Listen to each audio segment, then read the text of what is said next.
Buongiorno professore. Grazie, buongiorno a lei e buongiorno a chi ci ascolta. Allora, il 16 aprile presso la sede Rotary di via Canova a Milano si è svolto un appuntamento importante. In questo appuntamento si è parlato delle patologie del bambino, perché quando nelle visite neonatali o perinatali o comunque nella primissima infanzia si pensa alle visite, molte volte non si pone l'accento che una visita dell'esperto può essere molto utile. E questo convegno è stato organizzato dalla Vision Onlus. Ricordiamo che è un'associazione che ha ottenuto il riconoscimento di Onlus a fine del 2005 e ha iniziato la sua attività nei primi mesi del 2006 ed è nata in un contesto rotariano. Molte le iniziative, ma ce ne parlerà il professore. L'anno scorso, per esempio, test gratuiti del controllo della vista, è stato anche reso possibile in collaborazione con l'Università degli Studi di Milano e grazie all'Esselunga al fine di sensibilizzare sulla tematica studenti e personale dell'Ateneo. Però partiamo dal convegno. Allora, è stato molto interessante per i giornalisti non presenti di capire quanto sia importante, perché i bambini che nascono oggi vivranno forse fino a 100 e più anni, ma la loro vista sottoposta a elevata quantità di tempo passati davanti allo schermo di una TV, di un computer, di tablet, e bisogna stare molto attenti. A lei, professore, la parola. Sì, grazie mille e buongiorno ancora.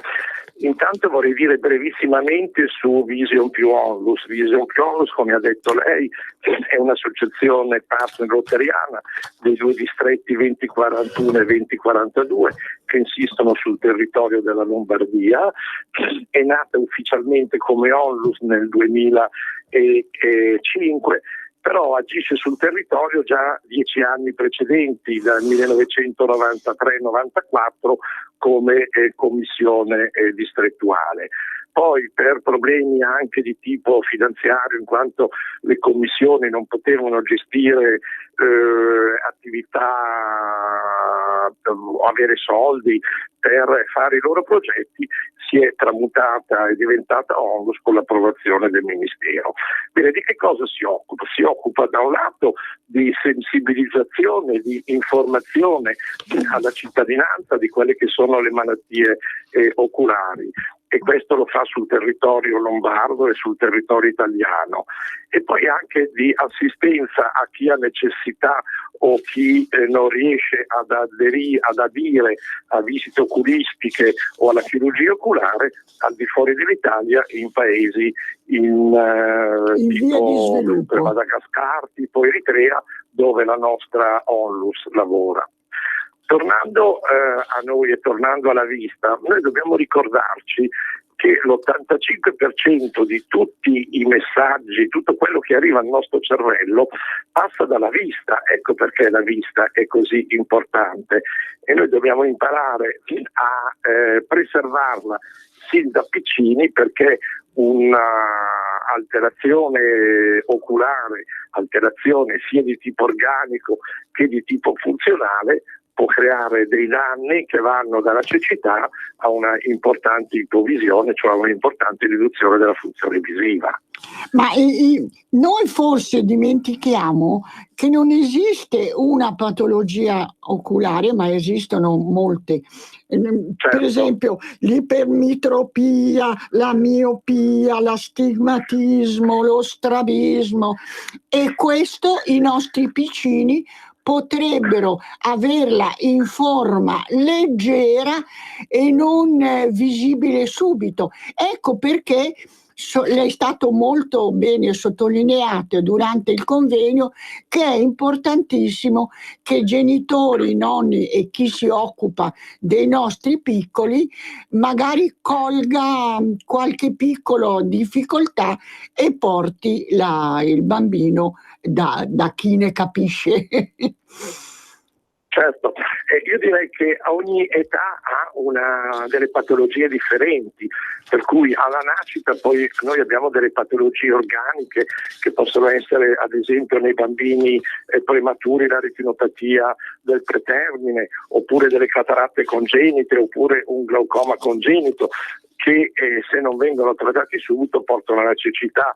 Ecco perché noi ci siamo battuti negli anni addietro e adesso per fortuna è diventata prima una legge regionale e poi una legge nazionale l'importanza di fare un test ai bambini appena nati che si chiama test del riflesso rosso, che è in grado di scoprire non al 100% ma però con una ottima approssimazione una patologia quale la cataratta, fondamentalmente, che se non viene operata entro 2 mesi sicuramente porta alla cecità.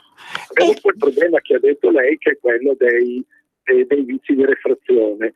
Vizi di refrazione che sono la miopia, il bambino vede male da lontano, l'ipermetropia, il bambino fa più fatica a leggere, o l'astigmatismo che può essere sia miopico che ipermetropico. Questo è importante scoprirlo nei bambini quando vanno all'asilo, tra 3-4 anni, perché se c'è una differenza di vizio di refrazione tra i 2 occhi, ad esempio, c'è un occhio che vede di più e l'occhio che vede di meno, l'occhio che vede di meno può andare, si dice in gergo specialistico, in ambliopia, cioè può perdere la funzione visiva non per una malattia vera e propria, per una malattia organica, ma per un'anomalia funzionale. Ecco, allora scusi professore, allora io sì. Forse impropriamente ho parlato di patologie, ma c'è qualcosa che abbiamo alla nascita che può essere però molto più grave man mano che cresciamo se non è curato bene. Lei parlava di cataratta, non ho ben capito, scusi, la cataratta può essere congenita. Ecco, la cataratta congenita, scusi professore, è rilevabile? Allora, la cataratta congenita con il test del riflesso rosso, se è una cataratta importante, è rilevabile. Ed è rilevabile già al 2o-3o giorno di vita. Ecco, sì, quindi sicuramente. Ma addirittura al 3o giorno di vita? Ecco perché è importantissimo che le neomamme e i nonni e tutti coloro che si occupano dei bambini, ma però non è visibile ad occhio nudo, è questo che a volte lascia perplessi, perché se una diciamo, se qualcosa che non va nell'occhio non è subito rinnovabile, il pericolo è che lo si possa sottovalutare. E la sottovalutazione la paghiamo cara, però la sottovalutazione, vero professore? Certo, perché un bambino con una cataratta congenita, se viene operato entro 2-3 mesi, ha un occhio che riprende una certa funzione, magari non al 100%, ma con una buona possibilità di recuperare una parte della sua funzione visiva. Se invece viene operato dopo il 3o-4 mese, l'occhio si dice va in ambliopia, un'ambliopia di tipo organico, cioè è un occhio che non vedrà più per tutto il resto della vita, o vedrà in una maniera molto diversa ridotta, dai compagni. Allora, se qualcuno vuole porre domande al professore, 0266203529, oppure può rivolgersi al regista a cui fare le domande e il regista me le farà avere. Allora, riprendiamo il discorso. Allora, ci può essere una avvisaglia per anche nelle parliamo delle elementari, per esempio, dell'asilo. Ecco, può esserci, come dire, dei campanelli d'allarme che ci dicono che il bambino, non so, non vede come i compagni, quindi non segue bene le lezioni. Ecco, quali sono i pericoli della disattenzione di chi gestisce? Allora, prego. Innanzitutto la cosa più grave è quando c'è un bambino che ha la testa piegata da una parte o la testa dall'altra, oppure ha gli occhi, ha uno strabismo, cioè ha gli occhi storti, detti in parole molto poco tecniche, ma che rendono l'idea. E allora il bambino va portato subito dal medico oculista. Però ci sono tutta un'altra serie di piccole cose che possono far pensare che il bambino fa fatica a vedere, e se il bambino magari ha un po' di mal di testa, è svogliato, non vuole applicarsi ai giochi. Ecco, queste sono cose molto importanti che i genitori e gli insegnanti devono sapere e al limite consigliare di fare una visita oculistica. A 3 anni una importante ipermetropia, un'importante miopia vengono diagnosticate, sicuramente vengono trattate e il bambino recupera, diciamo, al 100% la sua funzione visiva. Ecco, allora che consigli si sente di dare alle neomamme in ascolto? Poi, professore, importantissimo, io volevo chiedere, ma si parla di un po' un'età non prescolare, ma diciamo coloro che frequentano le elementari e le medie. Oggi sono dotati quasi tutti, si comincia, secondo me, il mio modestissimo parere, a dare il telefonino in mano anche io ho visto in Corso Vercelli un bambino di 10 anni, di 10 mesi, con in mano un cellulare che digitava e diceva nonna aveva imparato ad usare il cellulare. Ci dice una parola sulla tecnologia, quanto sia importante limitarne l'uso? Allora, i problemi sono di 2 tipi. Il primo è quello che il bambino deve essere corretto, cioè o deve vedere bene, non avere problemi, e a quello non ha necessità di portare gli occhiali, oppure ha un vizio di rifrazione e allora è utile che quando usa queste apparecchiature tecnologiche usi gli occhiali appropriati per vedere bene vicino. Però il problema più importante non è questo. Il problema più importante di tutte queste apparecchiature è che mettono una luce particolare che si chiama luce blu. La luce blu è una luce non visibile, è una luce al di sotto dell'ultravioletto, anch'esso è non visibile. Però come l'ultravioletto, la luce blu è dannosa per gli occhi, perché può alla lunga, nell'arco degli anni, provocare delle problematiche sia a carico del cristallino sia a carico della retina centrale e è abbastanza, non ci sono ancora evidenze al 100%, però ci sono evidenze abbastanza certe che un'applicazione a lungo termine nei bambini può dar luogo a una maculopatia precoce. È per questo che allora quando i bambini si applicano da vicino, soprattutto se hanno degli occhiali, che usino delle lenti, esistono in commercio delle lenti particolari che bloccano la luce blu, cioè che non fanno arrivare la luce blu agli occhi. La stessa cosa, ad esempio, avviene durante l'estate. Cioè noi portiamo i bambini al mare, noi portiamo i bambini in montagna, ma nessuno di noi si ricorda di dare ai bambini o di mettere ai bambini un occhialino da sole o un cappellino con la visiera. Io mi ricordo che quando ero giovane sono andato in America, ad esempio, d'estate e vedevo tutti, dai bambini ai novantenni, col cappellino con visiera. Al momento non avevo capito il perché, poi me l'hanno detto, perché proteggono dai raggi solari, evitano che i raggi ultravioletti arrivino dagli occhi, che come ho detto sia gli uni che gli altri sono dannosi. Ecco, questo direi che è importantissimo. Quindi lo abbiamo detto, ridetto, stradetto. Non comprate occhiali qualsiasi sui banchetti che vedete in giro. Assolutamente. Ecco, noi diciamo spesso rivolgetevi ai professionisti seri, perché rivolgetevi al vostro ottico che vi fa dare delle lenti che bloccano completamente tutte le radiazioni dannose. Ecco, magari le nonne passeggiando che vedono in un banchetto un bel paio di occhiali fantasia fatto a farfalla, chissà che cosa, e con quello portano il bambino magari in alta montagna, ecco, dovrebbero avere più cautela, vero professore? Certo, perché il problema non è tanto solo quello della montatura a cui la maggior parte delle persone pensano, ma è quello della lente. La lente deve essere una lente costruita bene in maniera che sia full ultravioletti, che blocchi completamente tutti i raggi ultravioletti. Allora, la luce blu, attenzione lei come l'ha chiamato, professore? La luce blu, che viene emessa dai telefonini, dagli iPad, dai televisori, da tutte queste apparecchiature tecnologiche che noi usiamo normalmente.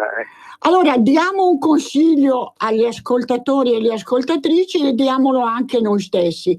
Quando andiamo dall'ottico premuriamoci di capire e di chiedere questa lente protegge dalla luce blu e avremo fatto un regalo non solo ai nostri piccini, ai nostri anziani, ma anche a noi stessi. Ecco, professore, in conclusione io le chiedo una frase conclusiva, augurando buona estate.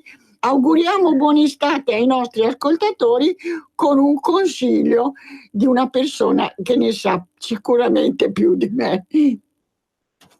Allora, il consiglio è: ricordiamoci che una visita oculistica è fondamentale a 3 anni, quando il bambino entra nella scuola materna per evidenziare la presenza di una patologia tipo ambliopia, ai 6-7 anni per valutare se è astigmatico, ipermetrope o meno, quando all'età lavorativa ai 20 anni per evidenziare una patologia molto sconosciuta. Noi lo stiamo facendo nell'Università di Milano, il cheratocono, e dopo i 40-45 anni per evidenziare la presenza o meno di 2 patologie che portano alla cecità, che sono le 2 principali cause di cecità nel mondo, che sono il glaucoma e la maculopatia degenerativa. Ecco, e con questo la ringrazio. No, con questo siamo noi che ringraziamo lei e auguriamo buon lavoro alla associazione Vision Onlus, perché ha lavorato in una maniera meravigliosa. Non tutti conoscono questa benemerita associazione, ma auguri anche per quello che fate all'estero. Aiutiamoli a casa loro, sempre più condivisibile. Grazie professore. Certo, grazie ancora a lei e a chi ci ha ascoltato. Buongiorno. Adesso va a destra, 300 metri dritto, poi il semaforo. Certo che fai sempre la stessa strada tu, ma non hai voglia di cambiare. Chi ha parlato? Sono io, la Digital Radio, quella che ha cambiato il modo di ascoltare la radio con il sistema DAB+. È ora di cambiare. Vivi tutta la magia della Digital Radio. Se stai per cambiare auto, chiedila con il sistema DAB+, dal 2019. In tutte le auto nuove. Dibidi dobidi DAB. Anche Radio Padania è in Digital Radio. Messaggio per tutti gli imprenditori, gli artigiani, i commercianti, i liberi professionisti. Hai un'attività? Dei prodotti da promuovere? Prova la pubblicità sulla nostra radio. Radio Padania ha preparato per te una grande promozione per aiutarti a sostenere la tua attività a tariffe davvero straordinarie. Informati, vedrai che si può fare. Mandaci una mail all'indirizzo spot@radiopadania.it. radiopadania.net. Con Radio Padania si può fare. Un grosso abbraccio a tutti quanti da Nadine e Marcus Dardi. In esclusiva su RPL vi presentiamo Mangio, bevo e canto all'italiana, dove vi raccontiamo la storia della canzone italiana, dai Longobardi al 2000, insieme alla storia di alcuni piatti tipici italiani e di alcuni vini. Tutte le domeniche dalle ore 13:30. Buon ascolto su RPL. Per la tua pubblicità su Radio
Di ritorno ai nostri ascoltatori dico: ama le tue gambe. E con questo slogan che maggio sarà il mese della prevenzione della malattia venosa cronica. Allora, ama le tue gambe, la sostenibile leggerezza del benessere. Chiama il numero verde e prenota la tua visita gratuita. Il numero verde è 800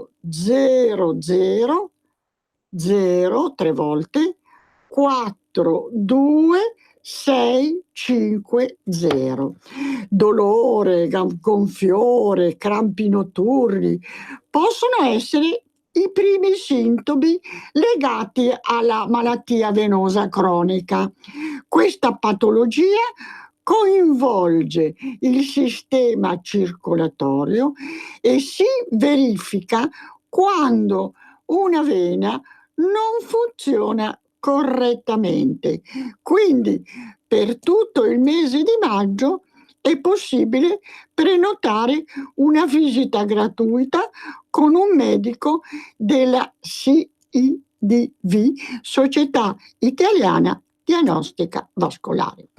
Allora, lo scorso 16 aprile si è svolto un convegno a Milano a cui hanno partecipato molti illustri ospiti, ma noi ne abbiamo uno, il dottor Diaco, che era presente non solo, ma che è intervenuto e ci ha raccontato molte cose.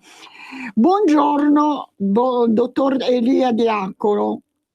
Buongiorno a te e a tutti gli ascoltatori. Allora, precisiamo che è responsabile regionale della SIDV, è un acronimo, come avrete capito, ed è master secondo livello in angiologia medica e medicina vascolare. Allora, il mese di maggio spero che sia molto gradito questa iniziativa, che alzi la mano quando una donna ha passato la cinquantina e che non ha qualche piccolo o teleangectasia o insomma. Dottore, ci racconti un po' cosa succederà in questo mese? Grazie. Allora, il mese di maggio è il mese della prevenzione per quanto riguarda la malattia venosa cronica, e chiamando al numero verde che lei ha appena detto, in tutta Italia, da parte dei medici angiologi della Società Italiana di Diagnostica vascolare sarà eseguita una visita gratuita. Come lei ha egregiamente detto prima, la pesantezza, il dolore, il gonfiore, il bruciore sono dei sintomi importanti che segnalano la presenza di questa malattia, che può essere ancora presente quando si formano delle telangiectasie, non solo nelle donne ma anche negli uomini cinquantenni, ma anche nelle giovani ragazze, perché ricordiamo questa malattia ha una familiarità. Io dico sempre alle mie pazienti: guardate le gambe delle vostre mamme, guardate le gambe delle vostre nonne e capirete come saranno le vostre gambe nel futuro. Quindi è importante fare prevenzione e da maggio, ogni anno, il mese di maggio sarà il mese della prevenzione per la malattia venosa cronica. È importante riconoscerla, diagnosticarla per tempo attraverso un ecocolor Doppler degli arti inferiori venoso, vedere la patologia e combatterla e rallentarne il processo. Dunque sembra che questa patologia sia la terza più diffusa dopo allergie e ipertensione e colpisce 19 milioni di italiani. Dottore, sono numeri veramente impressionanti. Sono numeri importanti, tante volte questa patologia è sottovalutata, non curata e quindi trascurata nel tempo. Questa malattia va avanti e porta non solo ai sintomi che abbiamo appena detto, ma anche alla formazione di branche varicose, di trombosi venose superficiali profonde, che sono delle complicanze importanti che si possono avere nel corso di questa malattia. Quindi è importante prevenire, è importante curarla, è importante diagnosticarla per tempo, sin dai 20 anni in su. Io consiglio sempre una visita angiologica. Ecco, leggo qui nella relazione che lei ha preparato e che è stata distribuita, che fra i segni più evidenti ci sono gli edemi declivi. Ecco, vuole precisare meglio? Sì, gli edemi praticamente sono degli edemi declivi che compaiono la sera. In quanto questa vena, pensate, noi siamo un po' degli idraulici del corpo umano, che andiamo a vedere le tubazioni che noi chiamiamo vena. Se questa vena è dilatata, si ha un maggiore ritorno venoso. Naturalmente questo maggiore ritorno venoso si ha nelle ore tarde pomeridiane e serali, e quindi in queste ore si vedrà quest'edema che compaie maggiormente sugli arti inferiori e scompare la mattina quando una persona si sveglia.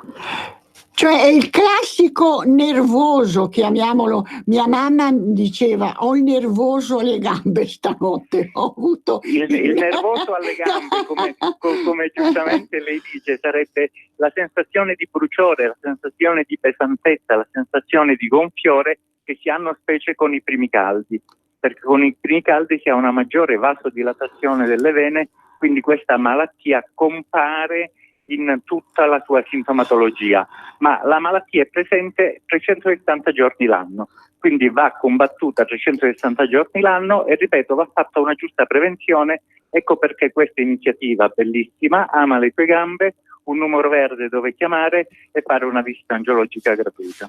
Ecco, si è parlato anche di trattamenti, al di là cioè c'è un trattamento farmacologico, però ci sono anche altre terapie, cioè è innovativa. La scleromusse, ecco, vuole parlarci di questa novità? Allora, Sì, i certo. farmaci sono comunque necessari. I farmaci sono sempre necessari e vanno prescritti non dalla vicina di casa che ti dice magari io ho preso il PPP e mi sono trovata benissimo. Ecco, il PPP può far bene alla vicina di casa, ma noi dobbiamo avere la ricetta da un angiologo e non dalla vicina di casa. Me lo conferma, professore? Sì, glielo confermo. Praticamente i farmaci vanno sempre prescritti da un medico angiologo o da un chirurgo vascolare.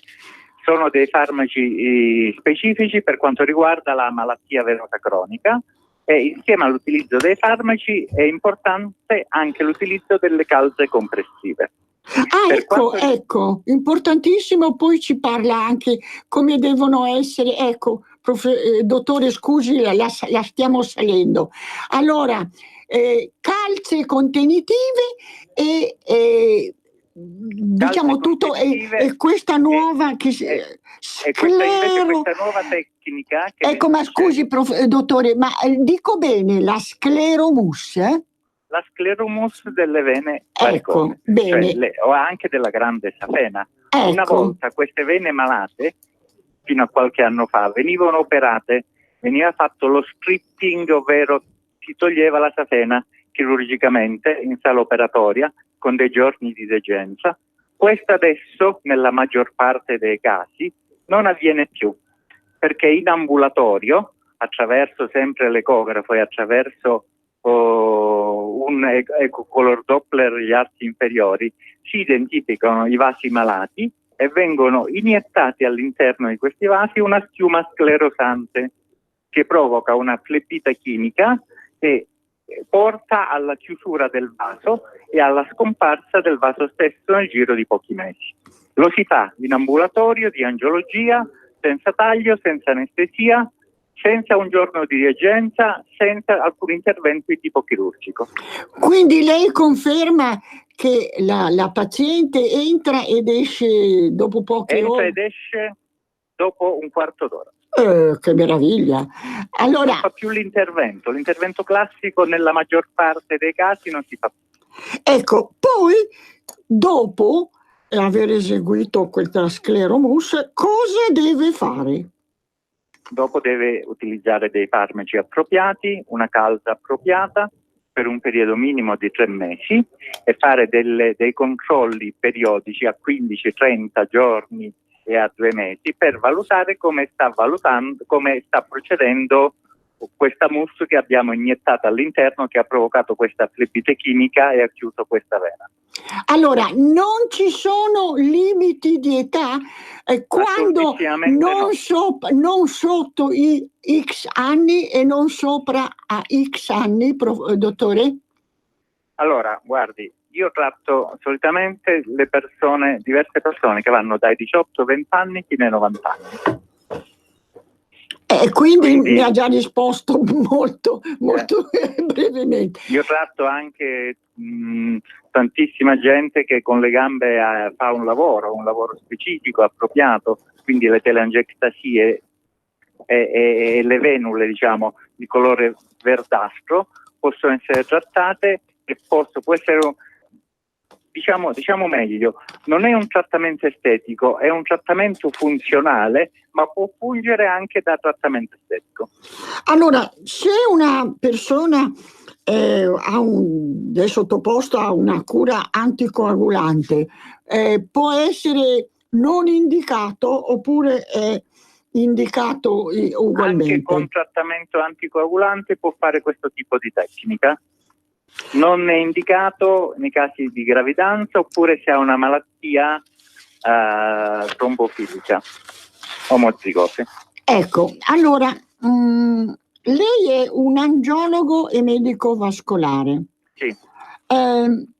Diciamo, quale è oggi la tecnica che lei e i suoi colleghi di più applicate? Cioè, poche parole, ricorrete più a farmaci, ricorrete più a questa nuova tecnica dipende o valutate, cioè voi valutate caso per caso, ho capito bene? Caso per caso in base allo stadio della malattia. Ecco. Normale, in base allo stadio della malattia si fa un trattamento clinico, se è indicato il trattamento clinico, associato a una calza contenitiva. Se ci sono presenti delle varici che una volta dovevano essere operate, io nell'80% dei casi le tratto con questa nuova tecnica che si chiama scleroterapia muscoguidata. Per i nostri ascoltatori, per chi vuole avere notizie maggiori, può contattare, può vedere su Facebook la mia pagina, Elia Diaco Angiologia e Medicina Vascolare, o sul mio sito www.eliadiaco.it. Allora, leggiamo www.eliadiaco.it oppure Eliadiaco Angiologia e medicina vascolare. Questa è la pagina Facebook, l'email eliadiaco@libero.it. Ecco, il progetto Ama le tue gambe è realizzato con un supporto di Servier, un gruppo farmaceutico internazionale. Ecco, un supporto incondizionato. È incondizionato, quindi è una fondazione non profit con una forte connotazione internazionale ed è presente in 149 paesi con circa 22.000 dipendenti e un fatturato di 4,2 miliardi di euro.